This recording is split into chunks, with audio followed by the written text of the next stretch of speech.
नमस्कार साथियों, स्वागत है आपका हमारे सेके एकेडमी फाउंडेशन ग्रुप में। मैं आपका दोस्त पूरे होश और जोश के साथ आपके लिए लेकर आया हूं एक नया तड़का। जो पढ़ेगा वो नहीं पछताएगा और जो नहीं पढ़ेगा वो बिल्कुल नहीं पछताएगा। तो क्लास शुरू करने से पहले दो लाइनें मैं आपके सामने पेश करना चाहता हूं कि आज बादलों ने फिर साजिश की। आज बादलों ने फिर साजिश की, जहां मेरा घर था वहीं बारिश की। आज बादलों ने फिर साजिश की, जहां मेरा घर था वहीं बारिश की। अगर फलक को जिद है बिजलियां गिराने की, तो हमें भी जिद है हमारा आशियां वहीं पर बसाने की। तो इसी दो लाइनों के साथ में मैं शुरुआत करता हूं आज के नए टॉपिक की। जो हमारा टॉपिक चल रहा था, कौन सा टॉपिक था? मानव रोग। मानव रोग के बारे में हम पढ़ रहे थे। मानव रोग के बारे में हमने आज तक पढ़ लिया है, WHO के बारे में पढ़ लिया है, और रोग क्या होते हैं, किसके द्वारा फैलते हैं, और रोगों के प्रकारों के बारे में हमने पढ़ लिया है। रोगों के प्रकारों के बारे में हम पढ़ रहे थे। तो उसके अंतर्गत हमारा एक टॉपिक चलता है। कौन सा टॉपिक चलता है? रोगों के प्रकार। रोगों के प्रकार की यदि हम बात करते हैं तो रोगों के कितने प्रकार होते हैं भैया? रोग दो प्रकार के होते हैं। प्रमुख रूप से, ज्यादा कोई लफड़ा नहीं है, रोग दो ही प्रकार के होते हैं। कितने प्रकार के होते हैं? रोग दो ही प्रकार के होते हैं। कुछ याद ही करना नहीं है इसमें। तो कौन कौन से रोग होते हैं? एक आपका आनुवंशिक रोग होता है। कौन सा रोग होता है? एक आपका आनुवंशिक रोग होता है। और दूसरे नंबर पे बात करते हैं तो आपका उपार्जित रोग होता है। बस ये आपका टॉपिक खत्म हो गया। उपार्जित रोग हो गया और दूसरा कौन सा हो गया? आनुवंशिक रोग हो गया। ये आपका टॉपिक हो गया रोगों का। अब आनुवंशिक रोगों के अंतर्गत कौन कौन से रोग आते हैं हमने पढ़ लिया था, लेकिन मैं एक बार रिवाइज और करवा देता हूं। कौन कौन से रोग आते हैं? सबसे पहले वर्णांधता आता है, जिसे क्या कहते हैं? कलर ब्लाइंडनेस कहते हैं। दूसरे नंबर पे कौन सा आता है? हीमोफीलिया रोग आता है, जिसे क्या कहते हैं? शाही रोग कहते हैं। तीसरे नंबर पे यदि हम बात करते हैं तो कौन सा आता है? सिकल सेल एनीमिया आता है। कौन सा आता है? सिकल सेल एनीमिया रोग आता है। उसके बाद में कौन सा रोग आता है? सिंड्रोम रोग आ जाते हैं। सिंड्रोम भी कितने प्रकार के होते हैं? अलग अलग प्रकार के रोग होते हैं, जिनका हम विस्तार से अध्ययन करेंगे। उसके बाद में कौन सा आता है? थैलेसीमिया रोग आ जाता है। कौन सा रोग आ जाता है? थैलेसीमिया रोग आ जाता है। ये क्या होते हैं? ये आनुवंशिक रोग होते हैं। कितने प्रकार के हो गए? 5 प्रकार के। वर्णांधता हो गया, हीमोफीलिया हो गया, सिकल सेल एनीमिया हो गया, सिंड्रोम हो गया, और कौन सा हो गया? थैलेसीमिया हो गया। ये सारे क्या हो जाते हैं? आनुवंशिक रोग। उसके बाद में हम क्या पढ़ रहे थे? उपार्जित रोगों के बारे में हम पढ़ रहे थे। उपार्जित रोग कितने प्रकार के होते हैं? 2 प्रकार के होते हैं। कौन कौन से होते हैं? एक संक्रामक रोग होता है, और दूसरा नंबर पे कौन सा होता है? असंक्रामक रोग होता है। कौन सा होता है? असंक्रामक रोग होता है। ये 2 प्रकार के रोग होते हैं। संक्रामक रोगों के बारे में हम पढ़ रहे थे, तो हम विस्तार से अब इसका अध्ययन करेंगे। संक्रामक रोगों के बारे में चले करते हैं भैया शुरुआत अपनी क्लास को पूरे जोश और होश के साथ में। शुरू से एंड तक एक बार जरूर देखिएगा क्लास को, बड़ा मजा आने वाला है। दैनिक लाइफ से रिलेटेड ये हमारा टॉपिक है। अगर परीक्षा की दृष्टि से तो महत्वपूर्ण है ही, इसके अलावा दैनिक लाइफ से जुड़ा हुआ हमारे टॉपिक है। ये जो जनरल नॉलेज है होना चाहिए, शरीर के बारे में भी, ठीक है, और विज्ञान के बारे में। तो रोग कितने प्रकार के होते हैं? उपार्जित रोगों के बारे में हम पढ़ रहे हैं। उपार्जित रोगों के बारे में हमने सबसे पहला हमारा टॉपिक लिया है संक्रामक रोगों के बारे में। कौन सा टॉपिक लिया है हमने? संक्रामक रोगों के बारे में हमने टॉपिक लिया है। संक्रामक रोग कौन से होते हैं? हमने कल परिभाषा पढ़ ली थी। संक्रामक रोग वो रोग होते हैं जो प्रमुख रूप से सूक्ष्म जीवों के द्वारा होते हैं। सूक्ष्म जीवों के द्वारा होने वाले जितने भी रोग होते हैं उन्हें क्या कहते हैं? उन्हें कहते हैं संक्रामक रोग। लेकिन सूक्ष्म जीव भी, किसी भी सूक्ष्म जीव, ये जो सूक्ष्म जीव होते हैं ये भी अलग अलग प्रकार के सूक्ष्म जीव होते हैं। लेकिन जब ये सूक्ष्म जीव किसी भी रोग का क्या करते हैं? सब संक्रामक रोगों का संचरण करते हैं। क्या करते हैं? संचरण करते हैं। किससे? एक व्यक्ति से दूसरे व्यक्ति में रोगों का जब क्या करते हैं? संचरण करते हैं। तो इसके अंतर्गत क्या होता है कि किसी भी माध्यम की आवश्यकता इनको पड़ती है। वो माध्यम क्या हो सकता है? वो माध्यम जो हो सकता है वो कुछ भी हो सकता है। माध्यम के अंतर्गत यदि हम बात करते हैं तो वो माध्यम हवा भी हो सकती है, वो माध्यम जल भी हो सकता है, वो माध्यम जो होते हैं वो किसी भी प्रकार से यानी कि छूने से भी फैल सकता है ना। तो ये सारे के सारे क्या होते हैं? संक्रामक रोग होते हैं। यानी कि जितने भी रोग होते हैं, यानी कि जो रोग सूक्ष्म जीवों के द्वारा फैलते हैं वो सारे के सारे कौन से रोग होते हैं? सूक्ष्म जीवों के द्वारा फैलने वाले जितने भी रोग होते हैं वो कौन से रोग होते हैं? संक्रामक रोग होते हैं। अब संक्रामक रोग जो होते हैं वो एक संक्रामक रोग नहीं होता है, बल्कि संक्रामक रोग जो होते हैं वो कई प्रकार के होते हैं। कौन कौन से होते हैं? संक्रामक रोगों के अंतर्गत यदि हम बात करते हैं, संक्रामक रोगों के अंदर बात हम करते हैं तो सबसे पहले संक्रामक रोग के अंतर्गत आपका आता है जीवाणुओं के द्वारा होने वाला रोग। कौन सा आता है? जीवाणु जनित रोग, यानी कि किसके द्वारा? जो बैक्टीरिया के द्वारा होता है, जीवाणु जनित रोग हो जाता है नंबर 1 पे। दूसरे नंबर पे यदि हम बात करते हैं तो कौन सा रोग हो जाता है? किसके द्वारा होता है? जो वायरस जनित रोग हो जाता है, जैसे कि विषाणु जनित रोग हो जाते हैं। कौन सा रोग हो जाता है? विषाणु जनित रोग हो जाते हैं। तीसरे नंबर पे यदि हम बात करते हैं तो कौन सा रोग हो जाता है? कवक जनित रोग हो जाते हैं। कौन से रोग हो जाते हैं? कवक जनित रोग हो जाते हैं। उसके बाद में 4 नंबर पे यदि हम बात करते हैं तो 4 नंबर पे कौन सा रोग हो जाता है? प्रोटोजोआ जनित रोग हो जाते हैं। कौन से रोग हो जाते हैं? प्रोटोजोआ जनित रोग हो जाते हैं। और 5 नंबर पे यदि हम बात करते हैं तो कौन से रोग हो जाते हैं? कृमि रोग यहाँ पे हो जाते हैं। इस टेबल में से प्रतियोगी परीक्षाओं के अंदर एक प्रश्न डेली मतलब जो है वो हर परीक्षा के अंदर पूछा जाता है। पूछा ये जाता है कि निम्न में से कौन सा रोग विषाणु जनित है, कौन सा रोग जीवाणु जनित है, कौन सा रोग कवक जनित है, कौन सा रोग प्रोटोजोआ या फिर कृमि रोग है। तो सबसे पहले हम बात करते हैं जीवाणु जनित रोगों की। जीवाणु जनित रोगों के अंतर्गत यदि हम बात करते हैं तो सबसे पहले हमारा टॉपिक चलता है जीवाणु जनित रोगों के बारे में। सबसे पहले मैं आपको सामान्य जानकारी देता हूं। सामान्य जानकारी के अंतर्गत हम सिर्फ ये पढ़ेंगे कि जीवाणु जनित रोग होते कौन कौन से हैं। तो जीवाणु जनित रोग के अंतर्गत सबसे पहला रोग जो आता है वो आपका कौन सा रोग आता है? हैजा आता है। हैजा जो होता है इसे किस नाम से जाना जाता है? विषुचिका के नाम से इसको जाना जाता है। किस नाम से? विषुचिका के नाम से इसको जाना जाता है। ठीक है। दूसरे नंबर पे यदि हम बात करते हैं तो आपका होता है टाइफाइड। कौन सा रोग हो जाता है? टाइफाइड रोग हो जाता है। ये जो टाइफाइड रोग होता है ये इसको किस नाम से जानते हैं? तो इसको मोती जर्रा के नाम से भी जानते हैं। जर्रा नहीं, मोती जर्रा। मोती जर्रा के नाम से भी इसको जानते हैं। और दूसरा नाम इसका क्या है? इसको मयादी बुखार के नाम से भी जाना जाता है। किस नाम से? मयादी बुखार के नाम से भी इसको जाना जाता है। ठीक है। एक मोती जर्रा हो गया, दूसरा मयादी बुखार नाम हो गया। किसको? टाइफाइड को। उसके बाद में तीसरे नंबर पे आपका आता है टीबी रोग, है ना। टीबी ट्यूबरक्लोसिस होता है ये, जिसको क्या बोलते हैं? क्षय रोग भी कहते हैं। क्या कहते हैं? क्षय रोग भी कहते हैं। और इसके अलावा इसको क्या कहते हैं? तपेदिक रोग भी कहते हैं। क्या कहते हैं इसको? तपेदिक रोग भी कहते हैं। ये होता है जीवाणु जनित। उसके बाद में कौन सा होता है? लेप्रेसी होता है। लेप्रेसी रोग की यदि हम बात करते हैं, लेप्रेसी लेप्रेसी कौन सा हो जाता है? कुष्ठ रोग हो जाता है। कौन सा? कुष्ठ होता है। या हम बोल सकते हैं कोढ़ रोग जो होता है, कोढ़ रोग, ये भी किसके द्वारा होता है? ये भी बैक्टीरिया के द्वारा होता है। उसके बाद में अगला जो रोग यहाँ पे आपका आता है वो कौन सा होता है?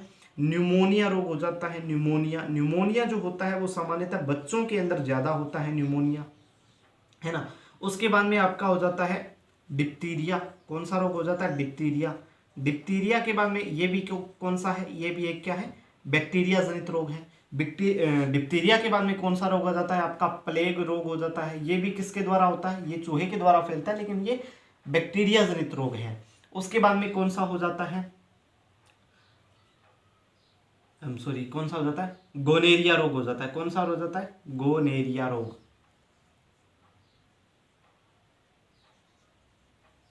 ठीक है, गोनेरिया रोग हो जाता है। ठीक है, ये आपका यानी कि जीवाणु जनित रोगों के अंतर्गत कौन कौन से रोग हो जाते हैं। जीवाणु जनित रोग के अंतर्गत यदि हम बात करते हैं तो सबसे पहले आपका आता है हैजा। हैजा को किस नाम से जाना जाता है? विषुचिका के नाम से जाना जाता है। दूसरे नंबर पे आपका क्या आता है? टाइफाइड आता है, जिसे क्या कहते हैं? मोती जर्रा या मयादी बुखार कहते हैं। उसके बाद में टीबी रोग आता है, जिसे क्या कहते हैं? क्षय रोग, या हम बोल सकते हैं इसको तपेदिक रोग कहते हैं। उसके बाद में लेप्रेसी रोग आता है, जिसे क्या कहते हैं? कुष्ठ या कोढ़ रोग कहते हैं। उसके बाद में आपका न्यूमोनिया रोग होता है, ये भी बैक्टीरिया जनित रोग है। उसके बाद में डिप्थीरिया जो रोग होता है ये भी एक बैक्टीरियो जनित रोग है। उसके बाद में प्लेग जो होता है ये भी एक बैक्टीरिया जनित रोग है। उसके बाद में आपका गोनेरिया रोग हो जाता है, जिसे सुजाक रोग के नाम से भी जाना जाता है। इसे भी क्या, ये भी किसके द्वारा होता है? ये भी बैक्टीरिया जनित रोग है। ठीक है ना। तो ये सारे के सारे क्या हो जाते हैं? ये सारे के सारे विषाणु जनित यहाँ पे रोग यहाँ पे आपके हो जाते हैं, विषाणु जनित रोग हो जाते हैं। ओके, ठीक है। उसके बाद में नेक्स्ट नंबर पे यदि हम बात करते हैं तो आपका आता है वायरस जनित रोग, है ना। अब यदि हम बात करें, हमारा एक प्रश्न है कि जो जीवाणु जनित रोग हैं, इन जीवाणु जनित रोगों के बारे में पता लगाने वाला वैज्ञानिक कौन था। जीवाणु जनित रोगों के बारे में जिस वैज्ञानिक ने पता लगाया था उसका नाम क्या था, एंटिनोनी ल्यूवेनहोक कहते हैं उसको। क्या कहते हैं, एंटिनोनी ल्यूवेनहोक के नाम से इसको जाना जाता है, जिसने जीवाणु जनित रोगों के बारे में पता लगाया था, है ना। एंटिनोनी ल्यूवेनहोक के नाम से इसको जाना जाता है। उसके बाद में नेक्स्ट नंबर पे यदि हम बात करते हैं तो आपके आते हैं विषाणु जनित रोग। कौन कौन से रोग आ जाते हैं, विषाणु जनित रोग आ जाते हैं, विषाणु जनित रोग हो जाते हैं, जो किसके द्वारा होते हैं, वायरसेस के द्वारा होते हैं। किसके द्वारा होते हैं, वायरसेस के द्वारा ये जो रोग हैं ये प्रमुख रूप से होते हैं। अब विषाणु जनित रोगों के अंतर्गत कौन कौन से रोग आते हैं। सबसे पहला रोग आपका आता है एड्स। कौन सा आता है, एड्स होता है। सबसे पहले एड्स रोग हो जाता है। एड्स के बाद में कौन सा रोग हो जाता है, आपके पीलिया रोग हो जाता है। कौन सा रोग हो जाता है, पीलिया रोग हो जाता है। पीलिया रोग के बाद में कौन सा रोग हो जाता है, पोलियो, है ना।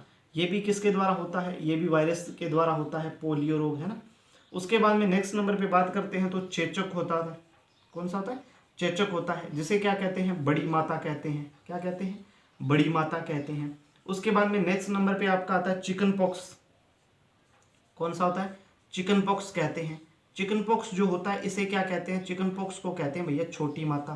किस नाम से जाना जाता है, छोटी माता के नाम से जाना जाता है ना। चिकन पॉक्स हो गया। उसके बाद में नेक्स्ट नंबर पे आपका कौन सा हो जाता है, डेंगू है, ये भी वायरस के द्वारा होता है। उसके बाद में खसरा रोग है, खसरा या हम इसको क्या बोलते हैं, मीजल्स के नाम से इसको जान सकते हैं, मीजल्स रोग हो जाता है, ठीक है। उसके बाद में नेक्स्ट नंबर पे यदि हम बात करते हैं तो रेबीज रोग जो होता है ये किसके द्वारा, रेप्डो वायरस के द्वारा होता है ना। ये सारे के सारे रोग हो जाते हैं। उसके बाद में आपका हो जाता है फ्लू जो रोग होता है, कौन सा रोग हो जाता है, फ्लू जो रोग हो जाता है, ये फ्लू दो प्रकार के होते हैं। एक कौन सा होता है, एक स्वाइन फ्लू होता है, और दूसरे नंबर पे कौन सा होता है, एक आपका बर्ड फ्लू होता है। एक स्वाइन फ्लू होता है और दूसरा क्या होता है, बर्ड फ्लू होता है। ये सारे के सारे कौन से हैं, वायरस जनित रोग हैं। वायरस जनित रोगों के अंतर्गत सबसे पहले बात करते हैं तो एड्स आता है, एक्वायर्ड इम्यूनो डेफिशिएंसी सिंड्रोम है, जो HIV वायरस के द्वारा होता है। उसके बाद में नंबर सेकंड की बात करते हैं तो पीलिया रोग आ जाता है। पीलिया रोग के बाद में क्या हो जाता है, पोलियो रोग हो जाता है। पोलियो रोग के बाद में कौन सा होता है, चेचक हो जाता है, बड़ी माता रोग कहते हैं इसको।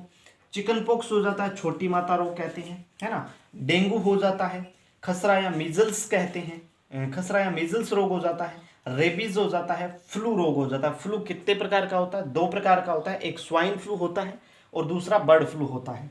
एड्स, पीलिया, पोलियो, चेचक, चिकन पॉक्स, डेंगू, खसरा, रेबीज और आपके फ्लू हो जाता है। अब याद करने की ट्रिक मैं बता देता हूँ। एड्स रोग, एड्स तो आप याद रख सकते हो, ये किसके द्वारा होता है, वायरस के द्वारा होता है। वैसे एड्स का नाम आप HIV नाम से याद कर सकते हो, है ना। HIV नाम से आप याद करोगे तो एड्स नाम याद हो जाएगा। उसके बाद में आपका यहाँ पे देखो पीलिया और पोलियो, पै से पीलिया पै से पोलियो हो जाता है। तो यहाँ पे इसको अगर मैं जोड़ दूँ तो क्या हो जाता है, पिंपो। बागड़ी भाषा में एक लोहे का डिब्बा होता है जिसे क्या कहते हैं, पिंपो, है ना। कई बार ये वो चलती हुई बस को भी कहते थे पिंपा, नहीं, है ना। ये पिंपा हो जाता है, पिंपो। तो अब पी से पीलिया याद कर लेना और पो से पोलियो, और चेचक से च से चिकन पॉक्स, च से चेचक हो जाता है, च से चेचक, च से चिकन पॉक्स हो जाता है। डेंगू, खसरा और रेबीज, इन तीनों को आप याद कर सकते हो, डेंगू, खसरा और रेबीज। और ये फ्लू हो जाता है, फ्लू, स्वाइन फ्लू और बर्ड फ्लू हो जाता है। तो ये सारे के सारे क्या हो जाते हैं, विषाणु जनित रोग हो जाते हैं। एड्स, HIV, पीलिया, पोलियो, चेचक, बड़ी माता, चिकन पॉक्स, छोटी माता, डेंगू, खसरा, रेबीज, फ्लू, स्वाइन फ्लू और बर्ड फ्लू कितने प्रकार के हो जाते हैं, विषाणु जनित रोग हो जाते हैं। नेक्स्ट नंबर पे यदि हम बात करते हैं तो आपका होता है कवक जनित रोग। कौन से रोग हो जाते हैं, कवक जनित रोग, जो किसके द्वारा होते हैं, फंगस के द्वारा रोग होते हैं, है ना। फंगस के द्वारा होने वाले रोग जो होते हैं इनको क्या कहते हैं, कवक जनित रोग कहते हैं। कवक जनित रोग की यदि हम बात करते हैं, सबसे पहले आपका आता है फंगस इन्फेक्शंस, यानी कि फंगीसाइड्स के द्वारा होता है, जो फंगस के द्वारा होता है रोग, है ना। फंगस के अंतर्गत सबसे पहले रोग की यदि हम बात करते हैं तो आपका आता है अस्थमा। कौन सा रोग आ जाता है, अस्थमा, या इसको हम क्या बोल सकते हैं, दमा भी कह सकते हैं, ठीक है। नंबर सेकंड की बात करते हैं तो आपका दाद आता है, रिंगवर्म जिसको बोलते हैं, ये किसके द्वारा होता है, ये जो फंगस है सभी को पता ही होगी, है ना। उसके बाद में तीसरे नंबर पे खाज। खाज होती है तो खुजली भी होती है, जाहिर सी बात है, खाज होती है तो खुजली भी होती है, ठीक है। उसके बाद में 4 नंबर पे बात करते हैं तो गंजापन हो जाता है, गंजापन हो जाता है। गंजापन जो होता है इसको क्या कहते हैं, पेलेग्रा रोग के नाम से जाना जाता है। किस नाम से? पेलेग्रा रोग के नाम से जाना जाता है। उसके बाद में 5 नंबर की यदि हम बात करते हैं तो एथलेट फुट आ जाता है। कौन सा रोग हो जाता है? एथलेट फुट रोग हो जाता है, एथलेट फुट रोग हो जाता है, एथलेट फुट रोग हो जाता है। ये किसके द्वारा होता है? ये सारी के सारी फंगस रोग है, यानी कि फंगिसाइड के द्वारा होता है, या कवक जनित रोग है ना। अस्थमा या दमा हो जाता है। उसके बाद में दाद, खाज या खुजली हो जाती है ना, दाद हो जाता है, खाज खुजली हो जाती है, गंजापन या पेलेग्रा रोग हो जाता है, एथलेट फुट हो जाता है। ये जो गंजापन रोग होता है ये किसके द्वारा होता है? ये फंगस के द्वारा तो होता ही होता है। इसके अलावा पेलेग्रा रोग या गंजापन रोग ज़्यादा मक्का का सेवन करने से भी पेलेग्रा या गंजापन रोग हो जाता है। ज़्यादा मक्का का सेवन अगर आप करते हैं तो आपको पेलेग्रा या गंजापन रोग होने की संभावनाएं 1 से 2% बढ़ जाती है। तो ये सारे के सारे क्या हो जाते हैं? कवक जनित रोग हो जाते हैं। अस्थमा या दमा हो गया, दाद हो गया, रिंगवर्म, खाज खुजली हो गया, गंजापन या पेलेग्रा रोग हो गया, और एथलेट फुट हो गया। ये सारे के सारे कौन से रोग होते हैं? ये कवक जनित रोग ही होते हैं, ठीक है। तो आप साथियों, एक रिक्वेस्ट है आपसे, मैं ये करता हूं कि आपको मेरे पढ़ाने का तरीका कैसा लगा आप कमेंट करके एक बार जरूर बताएं। सारे के सारे साथी, अगर कमी है, कोई किसी भी प्रकार की कमी आपको लगती है तो वो भी आप बताएं, बेझिझक बताएं, कोई इसमें दिक्कत नहीं है। और आपको अगर जो भी है एकदम सही, मतलब जो भी है बात बताएं आप, तो एक बार कमेंट करके जरूर बताएं कि पढ़ाने का जो लहजा है, तरीका है, वो आपको कैसा लगा। एक बार जरूर कमेंट करके बताना, ठीक है। तो इसी के साथ में हमारा नेक्स्ट चलता है आपकी प्रोटोजोआ जनित रोग। प्रोटोजोआ जनित रोग कौन से रोग हो जाते हैं? प्रोटोजोआ जनित रोग। प्रोटोजोआ जनित रोग की यदि हम बात करते हैं तो ये कौन कौन से रोग हो जाते हैं? प्रोटोजोआ जनित रोग की यदि हम बात करते हैं तो जो रोग प्रोटोजोआ के कारण होते हैं, किसके कारण होते हैं? जो रोग प्रोटोजोआ के कारण होते हैं।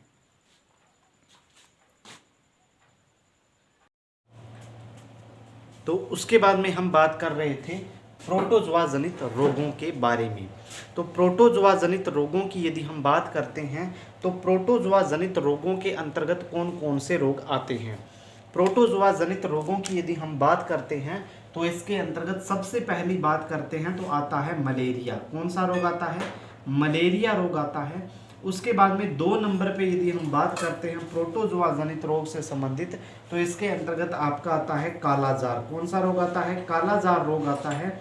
उसके बाद में तीसरे नंबर पे यदि हम बात करते हैं प्रोटोजोआ से कौन होने वाला रोग, तो वो रोग होता है आपका अफ्रीकन निद्रा रोग। कौन सा रोग होता है? अफ्रीकन निद्रा रोग वो होता है। कौन सा रोग होता है? अफ्रीकन निद्रा रोग होता है। और चौथे नंबर पे यदि हम बात करते हैं तो कौन सा होता है? प्रोटोजोआ से पायरिया रोग हो जाता है। कौन सा रोग हो जाता है? पायरिया रोग हो जाता है। और उसके बाद में 5 नंबर पे यदि हम बात करते हैं तो आप हो जाता है पेचिस। कौन सा रोग हो जाता है? पेचिस रोग हो जाता है। तो ये सारे के सारे प्रोटोजोआ जनित रोग होते हैं जिनके अंतर्गत सबसे पहले मलेरिया आता है, उसके बाद में कालाजार आता है, उसके बाद में अफ्रीकन निद्रा रोग आता है, पायरिया और पेचिस। कौन कौन से? मलेरिया, कालाजार, अफ्रीकन निद्रा रोग, पायरिया और पेचिस। सारे के सारे किससे संबंधित रोग हैं? तो प्रोटोजोआ जनित से संबंधित रोग है। कौन से रोग हैं ये? प्रोटोजोआ से संबंधित ये सारे के सारे रोग है। उसके बाद में यदि हम बात करते हैं तो हमारा एक और बचता है, कौन सा है? कृमि रोग। कृमि रोग, कृमि से होने वाले रोग जो कृमि होते हैं। कृमि का मतलब आप ये समझ सकते हो कि ये सूक्ष्म जीवों के रूप में कीड़े होते हैं। क्या होते हैं? कीड़े होते हैं, यानी कि क्या होते हैं? ये हेलमेंथीज होते हैं। क्या होते हैं? हेलमेंथीज होते हैं। क्या होते हैं? ये हेलमेंथीज जनित रोग होते हैं। हेलमेंथीज जनित रोग जो होते हैं इनके अंतर्गत कौन कौन से रोग आते हैं, इनकी मैं बात करूं तो सबसे पहला कृमि के द्वारा जो रोग होता है वो नारू रोग होता है। नारू रोग होता है, नारू रोग, या हम इसको बोल सकते हैं बाला रोग, नारू बाला। क्या बोल सकते हैं इसको? नारू रोग या बाला रोग हम इसको बोल सकते हैं। और दूसरे नंबर पे यदि हम बात करते हैं तो कृमि से होने वाले रोग के अंतर्गत आपका आता है फील पांव, हाथी पांव रोग। हाथी पांव रोग आता है। हाथी पांव रोग जो होता है इसको क्या बोलते हैं? फील पांव रोग भी कहा जाता है। क्या कहते हैं इसको, फील पांव रोग भी इसको कहा जाता है। तीसरे नंबर पे यदि हम बात करते हैं कृमि के द्वारा होने वाले रोग की, तो उसके अंतर्गत आपका कौन सा होता है, एस्केरियासिस रोग होता है। एस्केरियासिस रोग ये जो होता है ये किसके द्वारा होता है, ये कृमियों के द्वारा होने वाले सारे के सारे रोग है। कृमि के द्वारा नारू या बाला रोग होता है, हाथी पांव या फील पांव होता है, और कौन सा रोग हो जाता है, एस्केरियासिस। ये रोग सारे के सारे किससे होते हैं, कृमियों से होने वाले सारे के सारे रोग हैं। इसके अंतर्गत हमने सबसे पहले हमने क्या पढ़ा है, जीवाणु जनित रोगों के अंतर्गत पढ़ा है, जिसमें हैजा, टाइफाइड, क्षय या टीबी रोग, टिटनेस हो गया, वो प्लेग हो गया, मलेरिया, निमोनिया हो गया, डिप्थीरिया हो गया, स्वाइन फ्लू हो गया, है ना। ये सारे किससे संबंधित रोग है, जीवाणु जनित है। विषाणु जनित रोगों के अंतर्गत बात करते हैं तो एड्स है, पोलियो है, पीलिया है, चेचक है, चिकन पॉक्स है, इसके अलावा आपका डेंगू है, रेब्डो वायरस के द्वारा होने वाला रेबीज रोग है।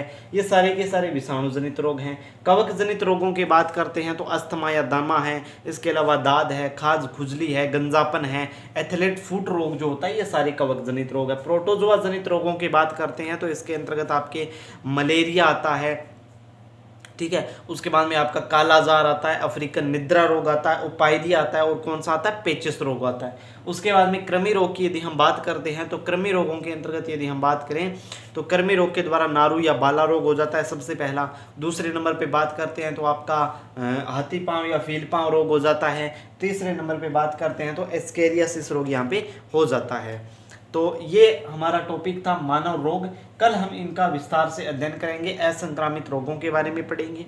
तो आज के लिए हमारी क्लास इतनी ही है, और कृपया करके आप हमारे चैनल को सब्सक्राइब करें और लाइक करें, कमेंट करें, और कमेंट करके हमें ज़रूर बताएं कि हमारा जो पढ़ाने का तरीका है आपको वो अच्छा लगता है या नहीं लगता। अगर नहीं लगता है तो भी हमें बताएं, अगर लगता है तो भी बताएं, और अगर लगता है तो क्यों लगता है, और लगता नहीं है तो क्यों नहीं लगता, है ना। क्यों नहीं लगता है इसका कारण आप ज़रूर बताएं, ताकि हम आने वाले समय के अंदर इसमें थोड़ा सुधार करने का प्रयास कर सकें। तो धन्यवाद। जय हिंद, जय भारत साथियों।